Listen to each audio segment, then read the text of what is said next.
What's up, everybody? Welcome to the ReCoop.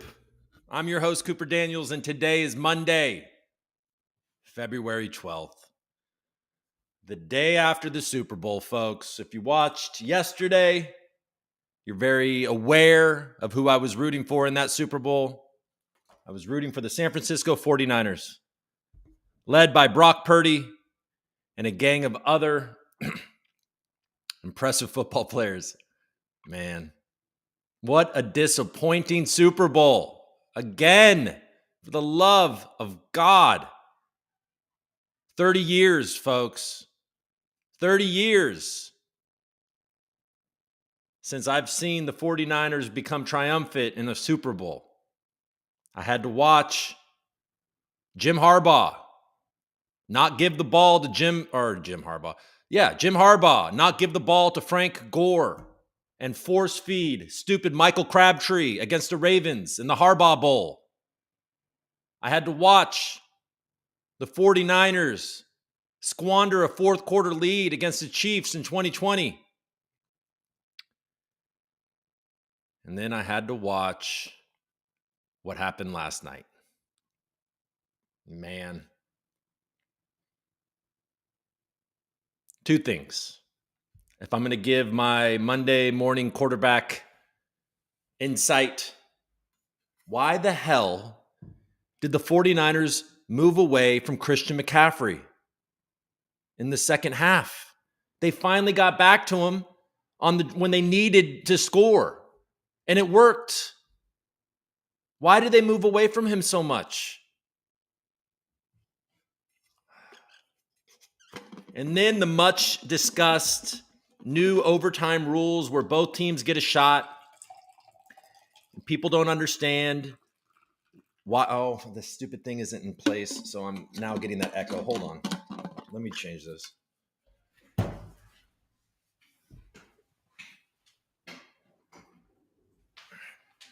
Okay. The stupid rule where everybody gets a chance in overtime. I mean, it's a good rule, actually. It makes a lot of sense.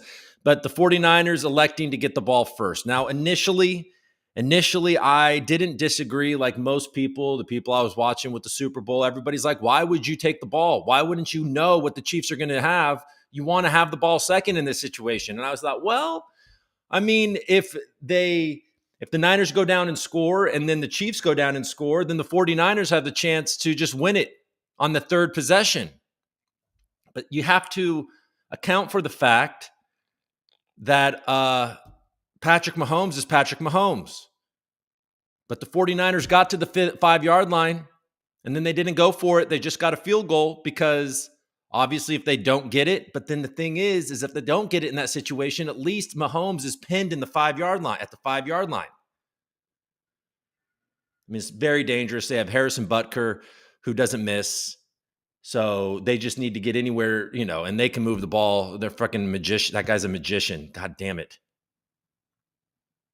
But what changed my mind was the realization that in the event that, what was it? Even if the 49ers got the first touchdown, then Andy Reid still has the opportunity to go for a win with the 2-point conversion on their next possession. It's dangerous because if it doesn't succeed, then you lose the fucking game. Anyways, it was rough. Congratulations to all you Chiefs fans. It's just another disappointing year for the 49ers. I mean, so many NFC championships. Kyle Shanahan is clearly a great coach, but he obviously is having a hard time in Super Bowls. When he was the offensive coordinator for the Falcons, that massive collapse. This guy has the weight of the world on his shoulders. I think we have another year. We have another year of a cheap Brock Purdy, and a lot of our best players are locked in. We lost Dre Greenlaw early he's a massive piece on the defense. So that was a huge loss. Anyways, so man, I would have loved to see that happen. I thought it could happen. It's just you, stupid Patrick Mahomes. You feel it. You just like that last drive. It's like there's no way he's going to get stopped. This dude's not getting stopped. Ugh, and the Niners, they played defense scared. They just wanted to hopefully prevent a touchdown.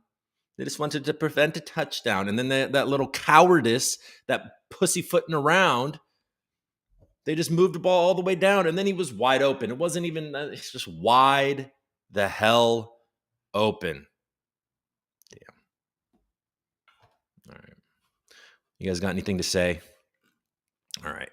What up, everybody? Welcome to the ReCoop. My name is Cooper Daniels. Yep, Gima nearly got it right. What? Can't stop the chop. Oh, man. Uncle Grandpa Tom in the house. Uncle Grandpa Tom. There he is. Sweet Uncle Grandpa Tom is in the house. Is the Super Bowl the final? I know nothing about American football. Yes, sir. It's the final. It's the big Super Bowl. Taylor Swift. Do you think that when Taylor Swift hugged him at the end of the game after his celebration, she was like, "Hey, Travis, let me do the singing. You're embarrassing me." Oh, man. Damn.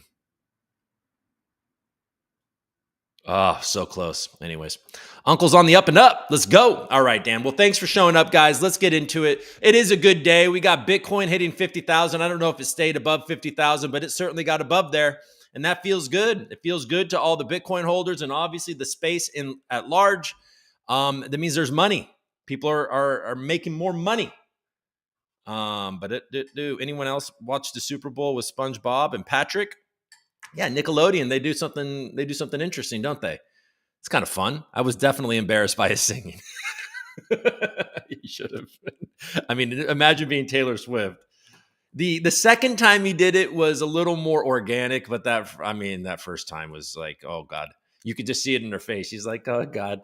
I mean, her face was like, I am definitely with the jock. Like, look what I've done. I am with the jockiest jock of the jocks. And her album's coming out. I don't know. I think Travis and Taylor probably on limited days. Anyways, I have friends in the music industry. There's rumors about Taylor a lot. There's been a lot of rumors about her. Nick's coverage was great. Watched with my 3-year-old. Got him way more engaged than would have been otherwise. How cool. Yeah, this Nickelodeon thing is cool. Like the little splashes and the SpongeBob. I think that would be really fun. I didn't obviously watch that. I was with adults mainly. So we watched the normal one, but I did see like they did a portion of it. They did a portion of it during the main broadcast, and it looked fun. I mean, I will watch football like that with my kids during the regular season. I'm just not going to watch the Super Bowl. Yeah, she was definitely embarrassed. First, the world finds out I wear granny panties over a diaper. I don't know what that means, but I'm sure it means something. All right, folks. So let's check. Let's just go. Everybody smash the like button. If you like Algorand pumping, is Algorand pumping? Oh, I'd like to see that, baby. Let's go look. Are you guys ready to look? Are we ready? Are we ready to move on from the damn Super Bowl? Anyways, again, congrats to Governor's Hat. I know you're in the chat and you tried to make 1,000 algo bet. I probably would have taken it. But I didn't see it. I didn't see it until way later in the game. And I'm glad I did it because that, I want to hold on to my algo. So it would have made a painful day even more painful. So I'm glad I missed your proposal. All right. So let's go to CNBC. And you would have even won that bet if it was if the spread. So I know you proposed a even thing there. All right, let's share the screen. All right. So CNBC, let's just see what the stock market's doing. So we got S&P 500 over 5,000 still. We got the Dow, S&P 500 and Dow hit fresh record highs to start the week. Wow. That's intense. What is going on? Is it that good? Are we excited about the stock market? I mean, hitting all-time highs, or is this like an indicator of something? I mean, how could this be an indicator that something's bad? I don't understand. What's going on? ARM shares jumped 25% as post-earnings rally extends to second week. There he is. Look at him. He's had a bad couple of years. What's his name? Like Mahohashi-san or something? SoftBank guy. But ARM has always been their darling. Bitcoin extends its gains, breaking through the 50,000 level. Yeah. Jeff Bezos will save over $600 million in taxes by moving to Miami.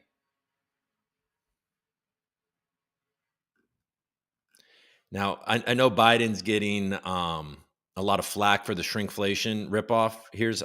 But I will say I have definitely noticed some of the things that I buy are much like a Pringles. I got a Pringles thing, and it was like way down. Like the tube was the same, but the actual Pringles were way lower than the amount of space in the tube. Like the candy, like gummy bears and crap, are obviously way smaller than they were. So I don't know. It's true. Shrinkflation is part of this game, but it does seem a little tone deaf.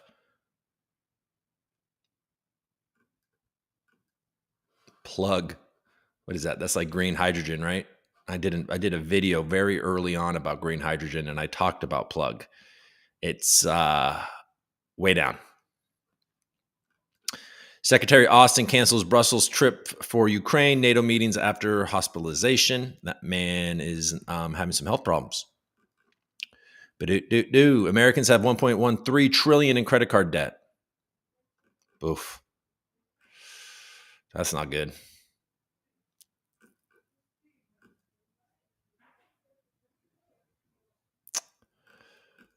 All right. So markets are doing well. All-time highs, baby. The block. Okay, so Bitcoin has been rejected at that 50,000 level. The block is giving these outsized down moves for Sol the past couple of days. It's saying down 7%. Am I not seeing that right? Like, what's going on? It's not down 7%. It's at 110. Spot Bitcoin ETF saw 1.1 billion of inflows last week.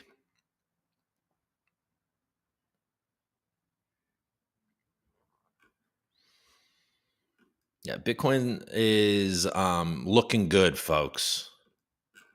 And so is Ethereum, by the way, outperforming Bitcoin, in fact. Up 5% in the last 24 hours, over 2,600. Any of you affected by the Celsius? I had a little bit of Matic on Celsius. It wasn't anything significant. It was just to try to use it. There was a lot of people talking about how good it was. And there were some good sign-up bonuses. So I was like, all right, I'll send some Matic over there. It was making like 10%. It wasn't a lot, but it certainly was more than did you receive your PayPal code? I definitely got my pennies. Not my pennies, but definitely wasn't the full value. It's all good. It was insignificant. All right, Blockworks. Should we go to Blockworks next? Let's go there. Okay, momentum is growing for Bitcoin. Month after launch, spot Bitcoin ETF weekly net inflows hit new high. DCG valuation tops 4.4 billion in 2023.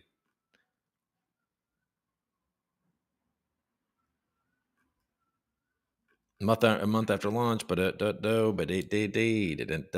yesterday we talked a little bit about Sam Bankman-Fried, and now FTX is going to be able to pay everybody back in full. How that's going to affect his sentencing. I think he's going to get a much lighter sentence. I think a lot of you do believe that he's going to wait in prison for a long, long time. I think that once, it might not be this initial verdict, but once they appeal and they can prove that everybody was made whole, he's going to get a significant reduction. And he will be a young man still when he gets out of prison and be able to play his games, probably just be able to do whatever he wants to do. He's not going to be hurting for money because he's got very wealthy family, wealthy and connected family. Okay, I don't see anything all that interesting on Blockworks. We'll go to EOS desk real quick.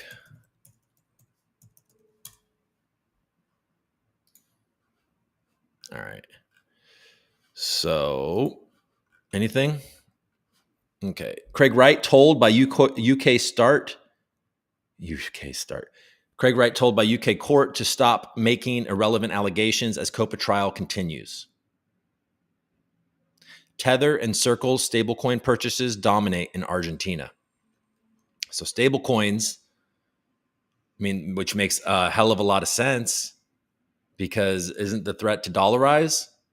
So people are getting their dollar exposure. That's basically, you can dollarize right now with stablecoin. What's that noise? What's going on? Are they coming for me? Is that aliens? Let's read about stupid Craig Wright. Wright continued to blame a host of reasons and people for inconsistencies pointed out by opposing counsel on Monday as his cross-examination intensified. The second week, are we sharing? The second week of a highly anticipated UK trial that could decide if Australian computer scientist Craig Wright invented Bitcoin kicked off Monday. During his cross-examination, Wright continued to place blame on a number of individuals and entities for inconsistencies in his argument. Australian computer scientist Craig Wright unleashed fresh allegations against several members of the crypto community and was in turn accused of offering different versions of the same story in court as his cross-examination in a trial over his claims of having invented Bitcoin. The Crypto Open Patent Alliance, COPA, a nonprofit backed by crypto players such as Coinbase, MicroStrategy, and Twitter founder Jack Dorsey, sued Wright in 2021, accusing him of committing forgeries of an industrial scale and trying to prove he is Satoshi. The second week of the highly anticipated trial kicked off on Monday with Craig Wright's cross-examination by counsel, COPA continuing for a fifth day. In a particularly heated exchange following a lunch break, COPA counsel, Bird & Bird LLP's Jonathan Huff, asked Wright to stop making irrelevant allegations and to answer the question. Wright had just accused COPA members of turning Bitcoin into a money go up token scam. It's pretty loud. It's pretty loud out there. When Wright protested, presiding Judge James Mellor intervened, saying arguments about the current state of the Bitcoin system were not going to help him make a judgment on the case, which is focused on whether or not Wright is Satoshi Nakamoto, the pseudonymous author of Bitcoin's manifesto called the White Paper. Counsel is quite right to stop you because it sheds no light whatsoever on the issue I have to decide. Do you understand? And then he said, I do. Since last week, COPA has been trying to poke holes in material called primary reliance documents that Wright has submitted to the court as evidence that proves he invented the popular cryptocurrency. Wright continued to blame a host of reasons and people for inconsistencies pointed out by Huff. Similarities between a dissertation by Wright and a paper authored by Bird & Bird alum Hillary Pearson were blamed on an attribution error made by a third-party editor. Wright also sought to blame his ex-wife Lynn Wright's testimony in a previous case that she didn't recall him ever mentioning Bitcoin on her battle with breast cancer. Although he had previously testified in another case that he typed an email to the father of David Kleinman saying Dave and Wright were two of the three key people behind Bitcoin, the computer scientist went back on the story Monday saying he had someone under his employment type and send the email to make Kleinman's father feel proud of him. He also said during the same exchange on Monday that he had typed the sentence but not the email itself. The versions just keep changing, don't they? Which Wright replied no. Wright also insists he didn't think much of Bitcoin in the time of its creation in 2009, which he calls his invention. I thought it might get me either a partnership or a professorship with tenure. And that was about the extent of what I thought of my invention. Oh, sure you did. Sure, that's what the paper sounds like. Wright's cross-examination will continue at least through Wednesday, and court may consider a new box of evidence he said his wife has just discovered. Oh my God, this guy's such a scam artist.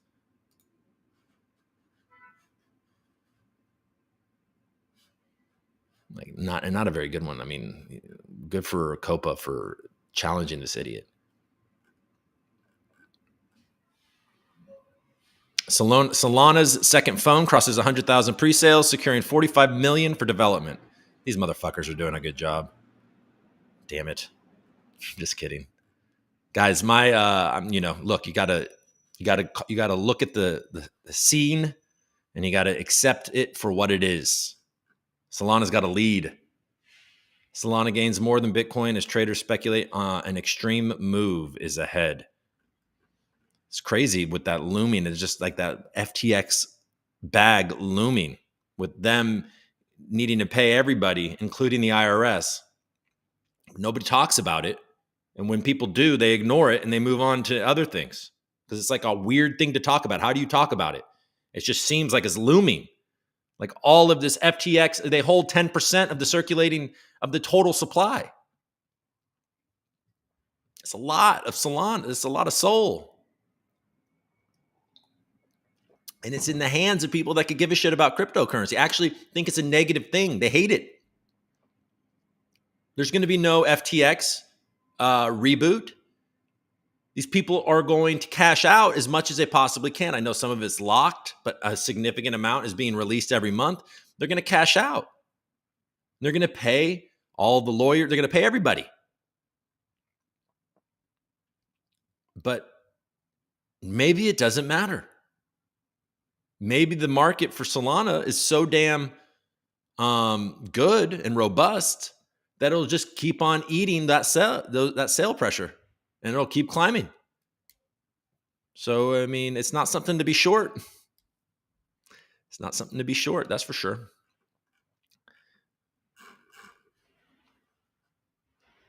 All right, let's go to CoinMarketCap.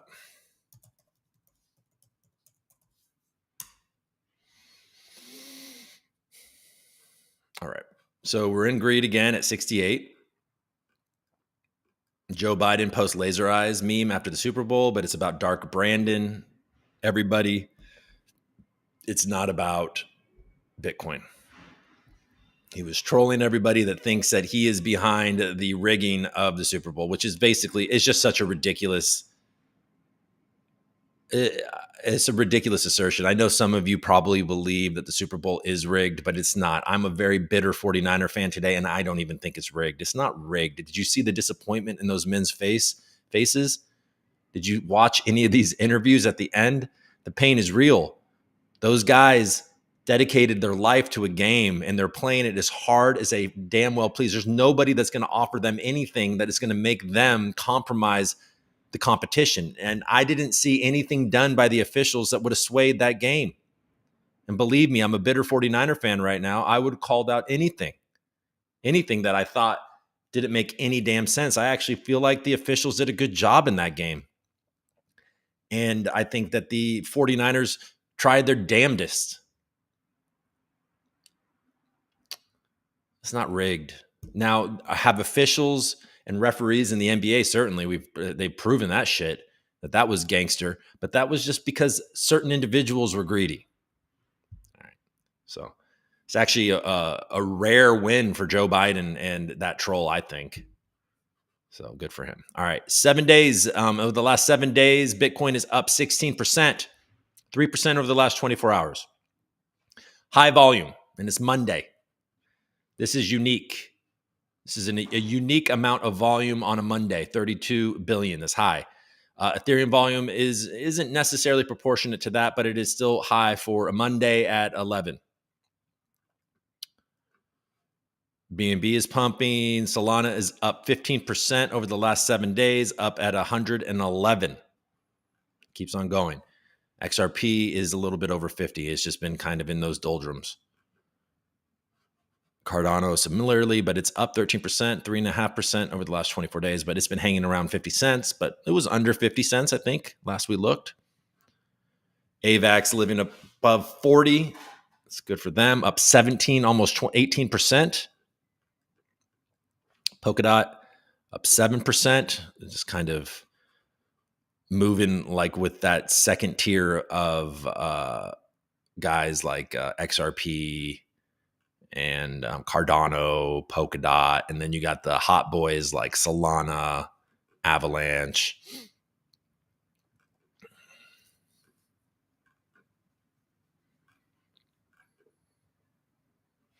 Cosmos at $10. Near up 20%. Caspa is continuing to frickin' melt faces, 44%.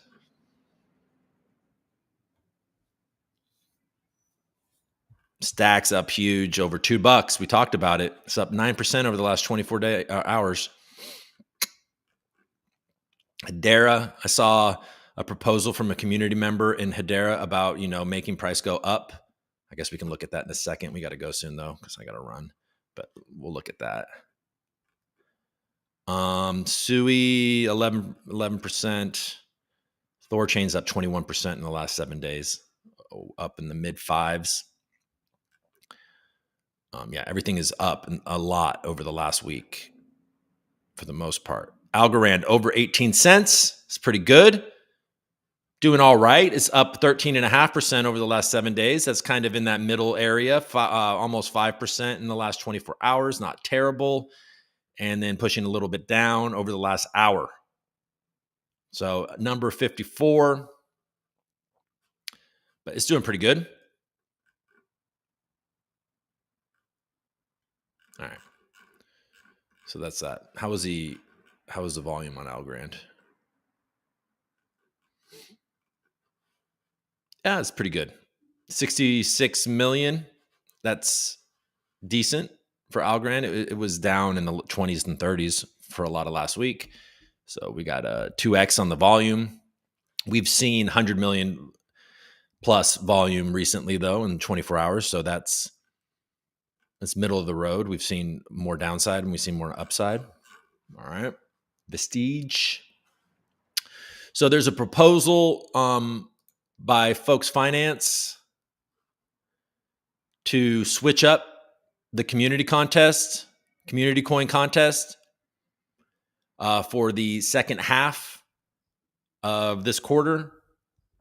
I've been on Twitter kind of vocalizing my my reservations about kind of changing the rules in the middle of the game,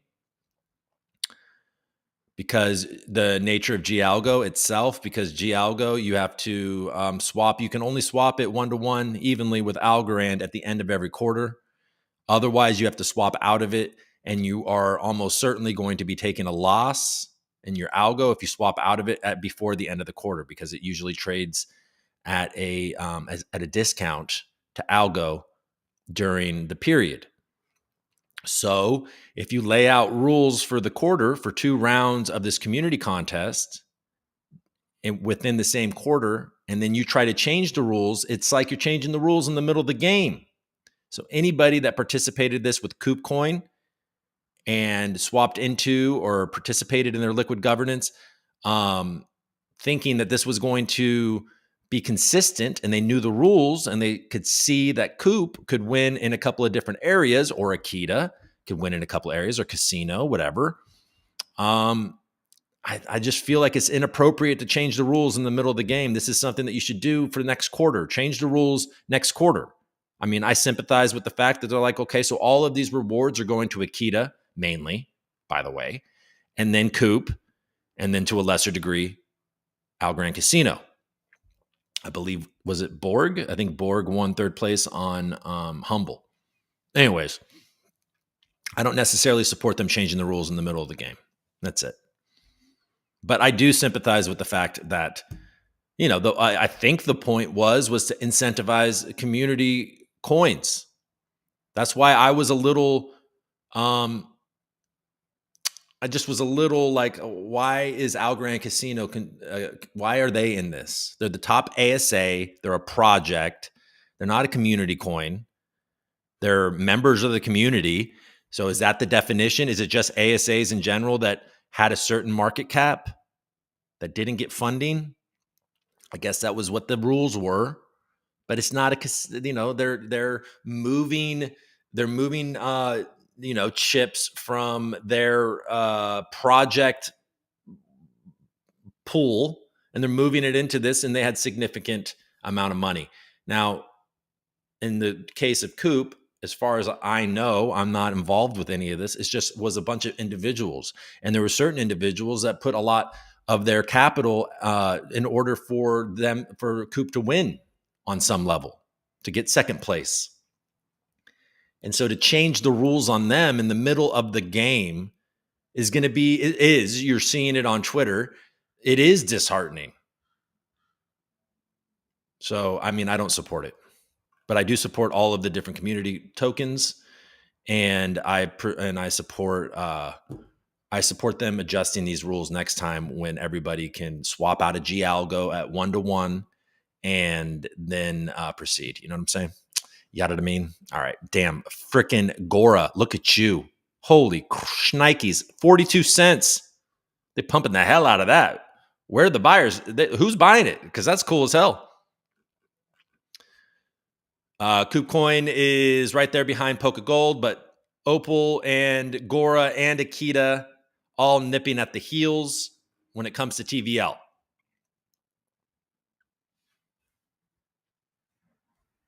So there's been some good price action for KubeCoin. That's cool. Good for Coop. Good for all of these things. Orange is on its way back down. Just keep on squeezing that juice. All right. There we go. Sweet. All right. We did Vestige. We can go to X real quick. Should we?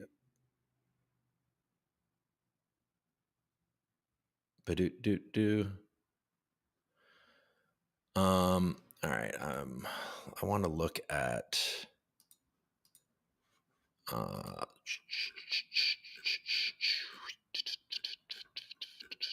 want to see. Sorry, I'm looking for something.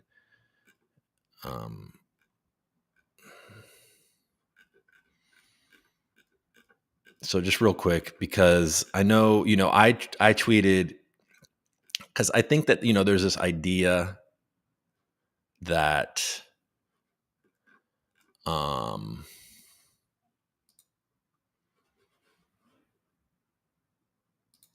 tweeted the other day about Algorand and this idea that price doesn't matter. And I think that we've all come to terms. It's not just about price appreciating. So retail people's bags are lighter or whatever, become, for profit and gains and all that stuff. That's not necessarily it. It's also about the developers being able to be funded. It's about the security of the network. It's about a lot of different things. It's about marketing, frankly, because we all know that price go up is the best marketing thing that can happen in crypto. I mean, let's just be honest about it. But it's not just for marketing. It's also for those other reasons too, security, development, etc. And so clearly HBAR has some community members that are feeling the same type of way. And this guy is like on one. He's want all governing council members are to be forced. So if you don't know a lot about HBAR, it's been a while since I've really looked deeply at HBAR. I think things have changed, but they have a governing council with some very large corporations on it. And things like Boeing and IBM and I don't even remember other ones that you would probably, T-Mobile, I think is one of them. Very impressive. And I think that drew a lot of people into HBAR because they're like, whoa, look at all the names affiliated with this. This could be the major kind of institutional grade, yada, yada, yada, yada thing. You know what I mean? This is awesome.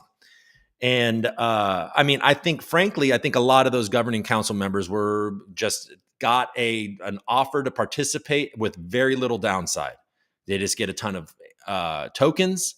And they just have to have their name there. And then if the technology serves them, they'll use it. If not, they won't, type of deal. I think that's the case. Now, this guy is like, look, if they want to be on this damn council, they have to either purchase 1.5 billion HBAR or prove that they're doing something on the network that causes 3,000 transactions per second. And then if they don't do that, then they have another 6 months to purchase 2.5 billion HBAR or implement the Hedera network at 4,000 transactions per second. So anyways, we're not going to look through all this because this is extremely long. I understand his frustration. He, for similar reasons, probably wants price go up. But I don't think that that's the priority of what they're doing over there. I think that they have created something, I think that the early tokenomics was a reason why I didn't like HBARs when I really dove into the tokenomics.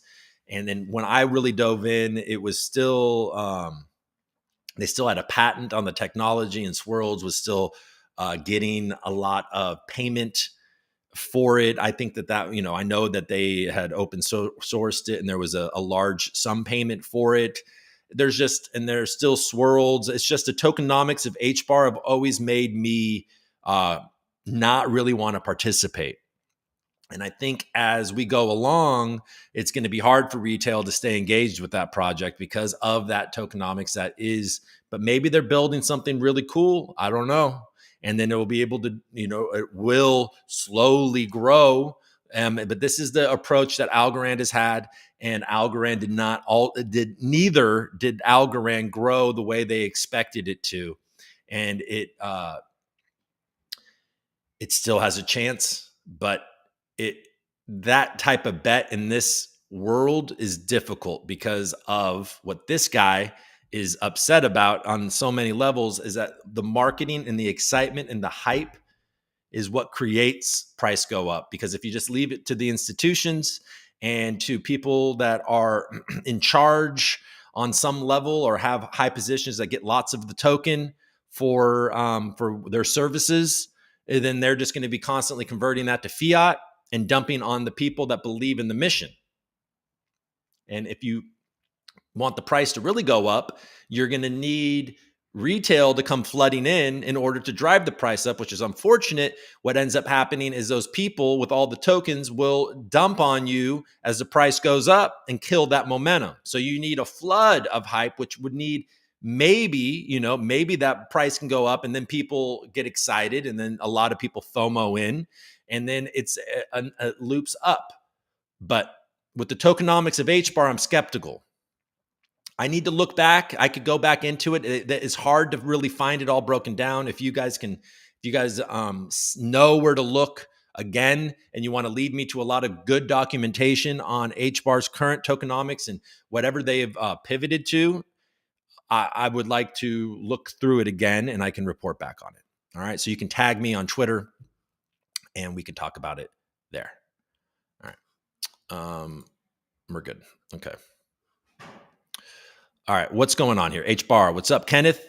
Here is HBAR is a security. I believe that's what he meant. Okay, let's look at what you guys are saying, and then I think we're gonna have to go, guys. I gotta go. We're gonna get better. We're getting better. Things are going to get good. The show's gonna get more consistent, time wise, and all of that. Let's see. What's up? We got that. Do. Okay, that was cool. Nickelodeon. Come on, Coop. You can't talk bad about Tay Tay. Tay Tay. What up, Tay? Django, what's up? Coop, what's up, Django? GM Coop, what's up, Fisherman? Thanks for showing up, my man. Relax and sleep. Hopefully, when he gets out, he sells his hidden soul. GM Coop. Good evening, Mort. I'm an Eagles fan, Coop. I feel your pain. Oh, man. No, man. That collapse by the Eagles was crazy. I messed up and said to a guy yesterday, but the fact that they drew, didn't they draw? Who did they draw in the first? Wait, the Eagles? Anyways, the Eagles had a terrible collapse. And yeah, my condolences to you too. Last year, you guys hurt us because, every single quarterback that we had was hurt. That didn't work great. Anyways. Okay, starting to feel foolish for DCAing into Algorand. I just want to lower my average to sell in the bull run and hopefully break even. Now, this is a sentiment that you're going to find people wanting to exit. Oh, man. Let's fucking go. Coop's in the house. What's up, Cap Hits? This guy's demands are wild. I know. It's a bit much. But I mean, I don't think that the community, I think even the community is going to look at that and be like, okay, bro, like really, bro, too much. But just think that, like I said, as I rambled on back there, I need to dive in before I can speak with any real authority about the tokenomics of HBAR. But I will say at one point I did dive in and I saw a lot of red flags. I think it'd be good. I think I should look into that again. So again, if you want to DM me the links, it was very difficult. I remember it being very difficult to find good. It was on their sites, but you had to do a lot of digging to find it. And I went looking half-ass recently and I didn't really find it. So if you have good links for me on HBAR tokenomics and breakdown and transparency reports and all that stuff, send them to my DMs and I will do the research and I'll report on what I find in the most impartial way that I possibly can. Minimum 3,000 transactions per second or else with a gun. Oh, man. All right, folks. Well, hey, thank you so much for tuning in. And yeah, yesterday sucked. And I want to say, look, I'm being critical of how folks finance and their initiative because of the way it affects people, I guess. But like the deal is that I see what they're trying to do. They were trying to incentivize that an initiative that was trying to obviously incentivize the usage of GALGO. I mean, they're a business and they're a smart business at that, but they also were trying to create some love, some excitement, some incentive for the community coin ecosystem on Algorand. And I think that's a noble mission. And it was something that I was very supportive of. It was rough. It was rough. It was a rough rollout for Coop and Pact with that. It killed the momentum there. And then now it's sort of like you're trying to adjust it, which will obviously negatively affect the people that went in the beginning because they thought that this was going to be a 2-period thing because that's the way the rules were laid out. So now, if the rules change in the middle of the game, then everybody with an Akita will have to consolidate into one pool, and the APY is going to tank. And the same for Coop. The APY will tank. So you're going to take from the people that really went in to win the thing and compete to try to distribute it.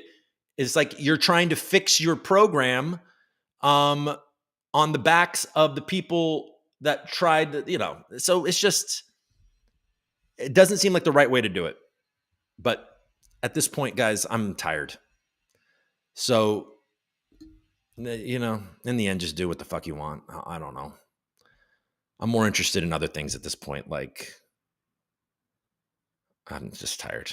Tired of like, I mean, I like Folks Finance and I support them. So it's like, okay, so now I have to call them. I have to say the things that I think because that's just what I think. And I think it's good for me to speak up because, I have a voice and a platform to speak up. And then a lot of these guys that will feel negatively affected will feel marginalized and not heard. So I feel like I have to say something because of this. But in the end, I've said it, told you what I think. But like, am I going to sign on to this show every morning and complain about this? I can't. Can't we have anything nice? Can't things just go as expected?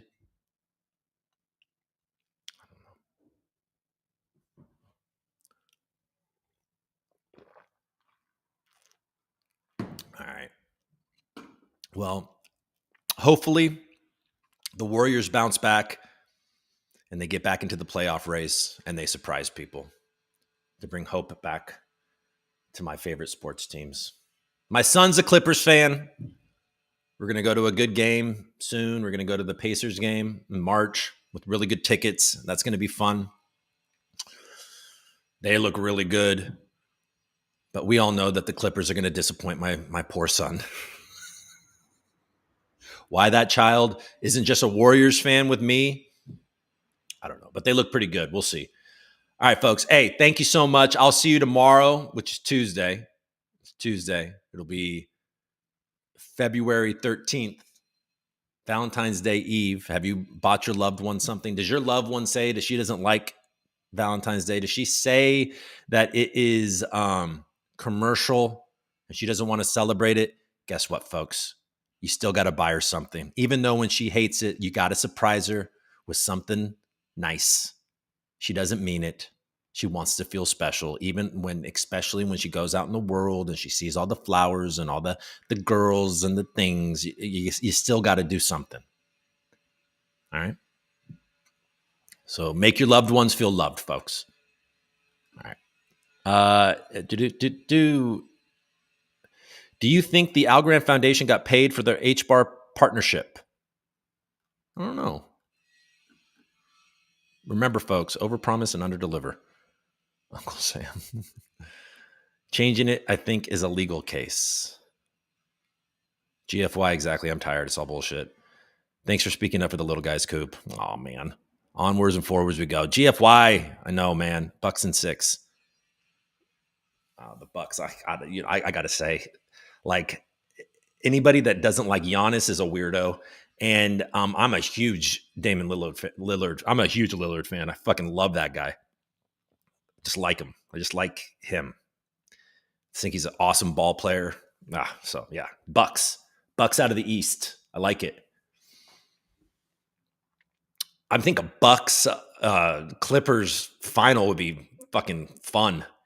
All right.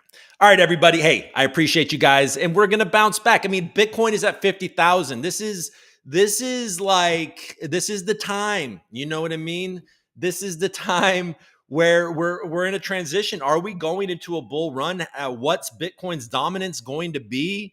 You know, who are the winners? And I don't think it's all shaken out yet. I don't think that it's been decided. I think we all think that it's AVAX and Sol. Well, I mean, 4 months ago, we all thought XRP was going to go parabolic. We don't know how this is going to shake out. There are going to be surprises along the way. And we just got to stay versatile.